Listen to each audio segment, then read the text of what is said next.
अली रजी अल्लाह तआला फरमान लगे तहज्जुद दा टाइम है ते मैं जो नमाज पढ़ी तहज्जुद दी अख लग गई मैं सौ गया ते कहन लगे मैनू कमली वादी जियारत हुई। मैं पक्की गल कर लगा मैं छड्डू मामला नहीं कि अपने कोलों गल्लां करियो बना बना के लोगों को खुशामद ना ना ना कुरान और सुन्नत दियां बातां जे अपनी मर्जी दे जिथे मर्जी तहकीक कर लियो।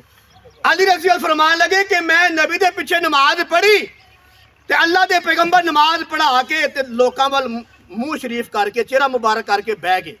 एक ख्वाब की गल पे करना। अली रजी अल्लाह फरमान लगे कहन लगे जो साडे दा चेहरा मुबारक करके बह गए ना ते एक औरत बाहरों आई ते ओने आके ना नबी दे कोल एडा वड्डा थार रखिया खजूरां दा। ए लो जी खा लो। नबी सल्लल्लाहु अलैहि वसल्लम ने वो एक खजूर उठाई ते अली रजी अल्लाह तआला नूं दे छड़ी।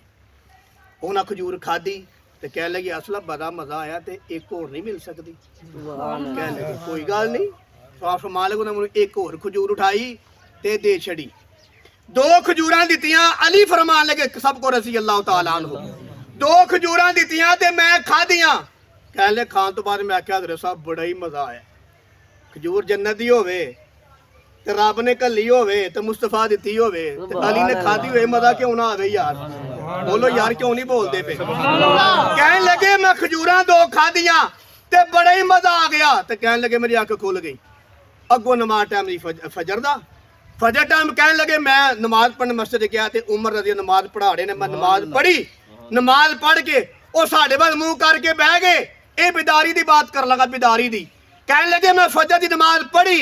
नमाज पढ़ के उमर रजी अल्लाह साडे वाल मुंह करके बह गए ते उन जी एक औरत खजूरां दा थाल लैके आई ते आके उमर रजी सामने रख दिता। उमर रजी अल्लाह तआला अन्हु कहने लगे मैं एक खजूर उमर ने उठाई ते कहने लगे अली यार है ले खा ले। अली रजी अल्लाह तआला खाधी ते कहने लगे उमर यार बड़ा ही मजा आया एक होर नहीं मिल जाती। तवज्जो फरमायो जो समझ आए तो की कहना है सुभान अल्लाह। एक खजूर होर उठाई कहने लगे जनाब है लो दो हथ ने दी खिदमत की ठीक है। उन्हें खाधी कहने लगे उमर यार बड़ा ही मजा आया कोई होर मिल सकती है। कहने लगे राती किनियां मिलियां सन। सुभान अल्लाह है जी फरासत सहाबा दी। कहने लगे राती किनियां मिलियां हनी। कहने लगे वाह उमर तेरी फरासत तो कुर्बान कि तुहानू अल्लाह पाक केड़ी खबरां दे छड़दा है। ते मेरे अजीज भाईओ जिहदा ताल्लुक अहले बैत नाल जुड़ जांदा है अल्लाह ताला उन्हां नू इंज दसदा जे।